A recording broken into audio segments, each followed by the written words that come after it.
Before we start, please support our channel by subscribing, and click the bell icon for future notifications. Now, let's start. The movie starts when the cops discover the woman's body partially buried in a home. Surprisingly, there were no marks or other evidence of a crime on the body of the corpse. In order to gather forensic information, the police finally transported the body to the scene of the crime. In a room in his home, Tommy Dildon and his son Austin perform an autopsy on a corpse. They specialize in dissecting bodies, especially those that died unexpectedly. Lately, for further examination of the remains, they have received numerous corpses from the police. A lot of strange things happened to them while dissecting the corpses, but they had gotten used to it because for them to autopsy the corpse was the same as helping the dead to be more calm and peaceful on their journey to their new home. One day, Austin plans to go on a date with his girlfriend, Emma Roberts. She came to Austin's house because she was curious about her boyfriend's job. Emma was eventually taken to the morgue in the basement for an autopsy.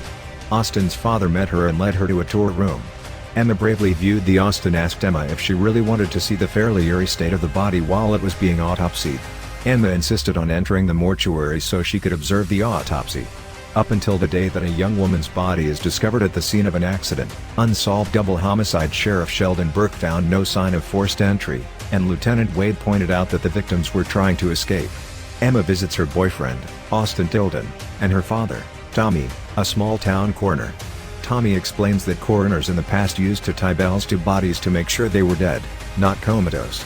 Sheriff Burke arrives with the mysterious body of Jane Doe, and tells Tommy that he needs a cause of death in the morning.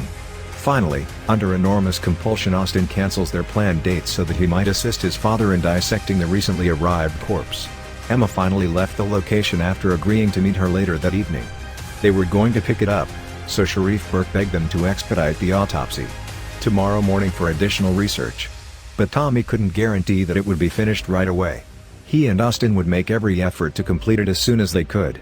The unknown was given a name. Body Jane Doe, as it is usual in America to give an unidentified body the name Jane Doe for women and Doe for men. Tommy and Austin do an autopsy right away. Tommy always records everything when he is doing autopsies. He explained to Austin that performing an autopsy requires 4 stages. The first is an external examination, followed by an internal examination such as the heart and lungs, then the digestive organs and finally the brain. Performing the dissection on the corpse, they were astonished and quickly became confused. They concluded that the body was in her 20s, Caucasian, with no external signs such as bleeding or bruising. The body of the brown-haired woman had gray eyes but her body wasn't stiff at all. They assumed that it had just died. There were no externally discernible indications of trauma. However, her wrist and ankle bones had been broken. Her tongue had been brutally severed. Her lungs were discolored as if she had suffered, and one of her teeth was missing. She had several incisions and scars on her inside organs in addition to third-degree burns.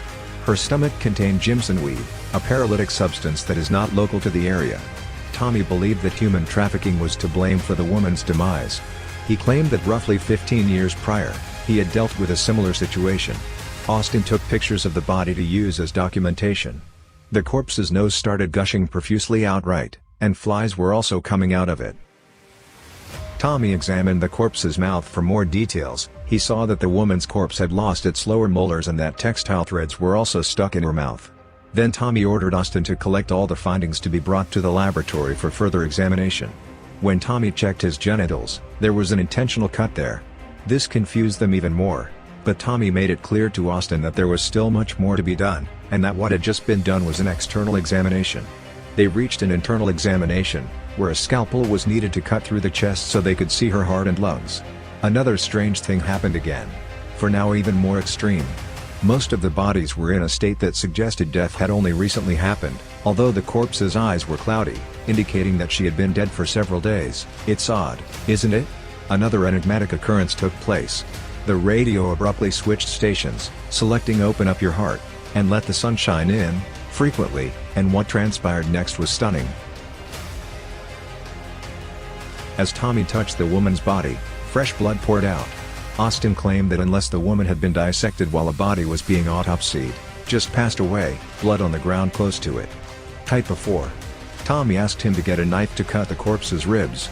Tommy compared the outer body of the corpse, which was still intact, but the internal organs had been damaged. This made them even more confused and afraid, because they had never experienced such a strange thing before. Suddenly the lights in the room flashed and the radio turned on itself again.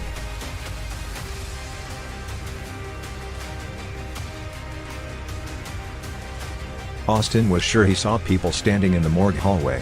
He then chased after him but found nothing, and the atmosphere was quite dense and creepy as well. Investigating, he found their cat, Stanley, who seemed to be on the ceiling. But when Stanley was found, he was seriously injured.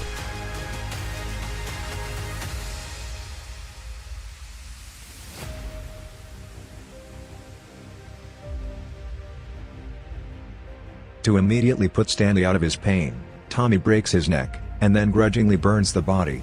The more peculiar things they discovered, the further they looked. For instance, there all of the female corpse's organs appeared to have been burned, and she had flowers in her lungs. When Tommy looks up information about the flower he discovered, he learns that the flower has a name: Jimson weed, which if taken by people, can lead to paralysis. This may also shed light on the origin of the woman's corpse had inflammation throughout its organs. In the meantime, the radio stated that the Austin advised that the next hour's weather call was for rain and severe winds, for the autopsy to begin the next morning, but Tommy argued that Sheriff Burke asked for the results of the autopsy of the woman's body as soon as possible, so they had to work overtime. Tommy continues the examination and discovers the woman's missing tooth in her stomach, wrapped in a handkerchief. Initially, it was believed that someone had removed the woman's teeth and wrapped them in and compelled her to ingest them. Roman numerals, letters, and strange diagrams are printed on the fabric. On the interior of the skin, a sign like one from religious ceremonies was discovered. They were extremely perplexed by the bizarre incident and once more believed that the woman was the victim of a specific ceremony in which a sacrifice was made. Unexpectedly, the exterior of the woman's corpse was completely undamaged. Not a single wound or even a broken nail could be found. All the lights in the room suddenly exploded, which made the whole room dark. Austin tried to get help by calling 911, but there was no reception on his cell phone. They ran away in fear, because something seemed to be chasing them down the hall. During the confusion, they realized another corpse in the morgue had disappeared. They choose to go, but the elevator is broken, and a tree has fallen and blocked the door. Tommy attempted to contact Sheriff Burke for assistance, but his interlocutor claimed that Tommy's voice was incoherent and stammering, which cut off the call. The unidentified object left marks on when Tommy used the restroom. They checked the body once again in the autopsy room. Austin hacked the door with an improvised axe when it automatically locked. Austin noticed one of the missing bodies through the opening in the door. The door then received a loud knock.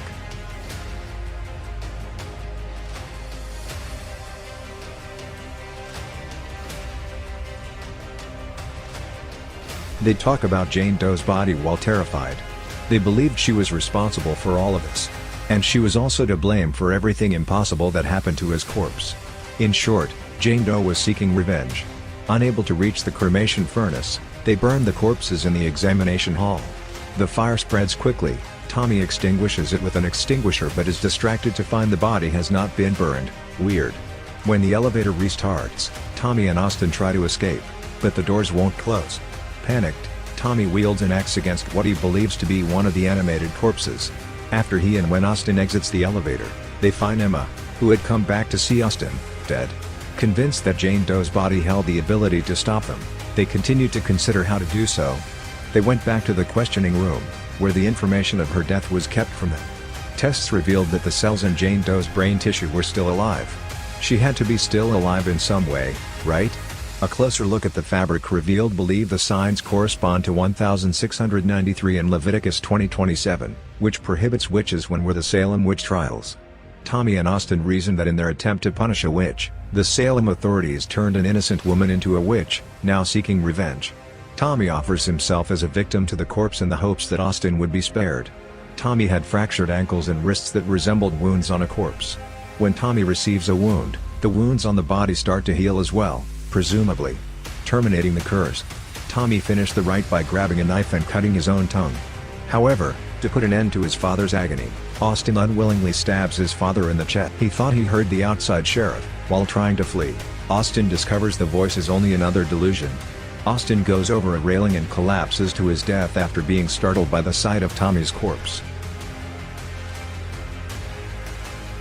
When the police showed there the following morning, they discovered yet another mysterious crime scene.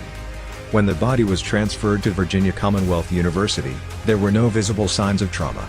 The radio played "O Holy Night" throughout the ambulance ride. "Take heart, and let the sun to shine." And the big toe of the corpse moved.